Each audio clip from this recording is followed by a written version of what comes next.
입니다. 박문한 이사 연결되어 있죠? 박 이사님? 네, 안녕하세요. 예, 안녕하세요. 오늘은 어떤 내용이죠? 네, 일본 중앙은행의 립 서비스가 몰아치기로 식의 계속 연속이 되면서 또다시 우리 증시에 부담을 주고 있죠. 오늘은 그 엔화에 대한 제 생각을 좀 말씀드리도록 하겠습니다. 최근 우리네 증시를 보면 어떤 뉴스보다도 엔화의 영향을 크게 받고 있습니다. 어제 우리 증시가 강세로 출발해서 약세를 보였던 것도 역시 일본의 구로다 은행 총재가 중앙은행 총재가 이 디플렛 탈출을 위해서는 약을 다 먹어야 된다라고 했기 때문이었죠. 이어 목표 물가 2%를 달성하기 위해서는 양적 완화를 추구할 수 있다. 더 빠르게 추구할 수 있다.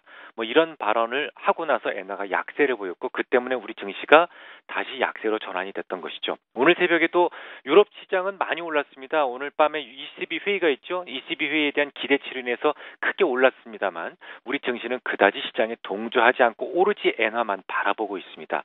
서글픈 현실이죠. 엔화가 약세를 보이면 어떤 기업이 유리한지 불리한지 그것 지금 그다지 중요하지 않습니다. 그보다는 큰 돈들의 움직임이 문제인데요. 엔화가 약세를 보이는 시기에 글로벌 헤지 펀더들은 그저 기계적으로 우리네 수출주에 대해서 매도하고 일본의 수출주에 대해서 매수 포지션을 구축해서 차익 거래를 시도하기 때문에 자연스럽게 수급이 무너지고 주가는 상대적으로 약할 수밖에 없습니다.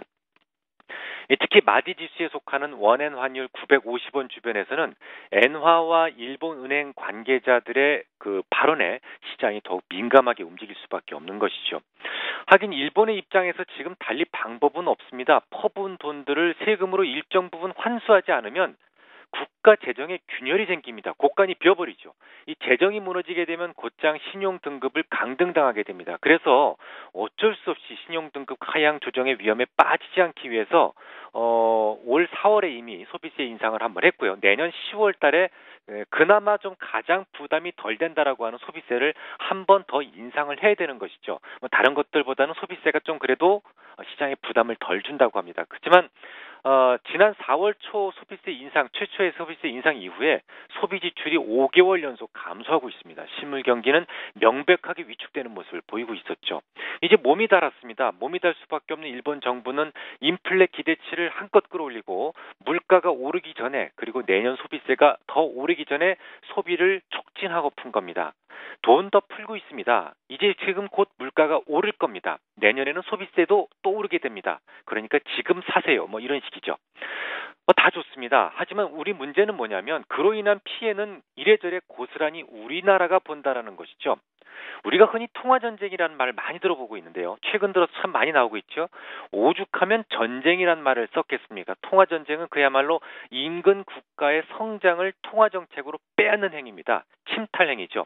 혹자는 엔캐리 트레이드 혹은 와타나베 부인이라고 표현하면서 그들의 유동성이 우리네 증시로 들어오는 것을 환영하는 모습을 보이고도 있습니다만 이건 마치 도둑놈이 우리 집에 들어오는데 환영합니다라고 하는 것하고 전혀 다르지 않습니다. 생각해보죠. 이번 조치를 통해서 일본 역시 미국에 버금가는 돈을 찍어내게 되는데요. 꾸준히 80조 엔씩 대체대조표를 늘려간다면 오는 2015년 말에는 본원 통화가 무려 3배나 늘어나게 됩니다. 그러니까 아베노믹스 이후로 3배입니다. 이 돈들이 모두 일본 안에 있으면 물가가 폭등할 것입니다. 뭔가 새 나가는 곳이 필요했겠죠. 그래서 그러니까 일본 은행이 추가 금융 완화를 결정하는 그 순간에 일본 정부는 GPIP라고 해서 일본 공적 연금 펀드의 새로운 중장기 포트폴리오 타켓을 발표합니다. 기본 내용은 뭐냐면 현재 60% 내외의 일본 채권 비중을 중장기적으로 35% 수준으로 뭐 거의 반까지 낮추고 대신에 해외 주식 비중, 일본 및 해외 주식 비중을 25% 전으로 증가시킨다라는 것이었습니다. 쉽게 말씀드리면 찍어낸 돈으로 다른 나라의 현물, 즉 주식을 매수하겠다는 심보죠. 좀 더 구체적으로 찍어낸 돈 중에서 약 13조 엔 정도의 해외 주식을 더 사겠다라는 거고요. 이걸 우리 돈으로 환산하면 약 130조 원 정도가 되겠죠. 벤치마크대로만 산다고 하더라도 우린 좀 더 사겠지만요.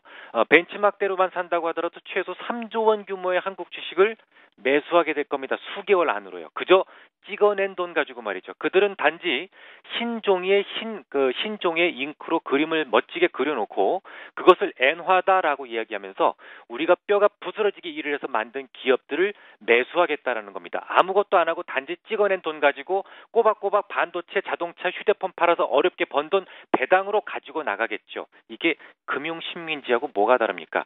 아직 우리나라는 실질금리가 매우 높습니다. 방어할 수 있는 여력이 있다는 말입니다. 너무 늦으면 안 됩니다. 늦어버리기 전에 원엔 환율에 대한 방어를 고민해야 될 것 같습니다. 네, 잘 들었습니다. 네, 오늘 삼성증권에서 이와 좀 유사한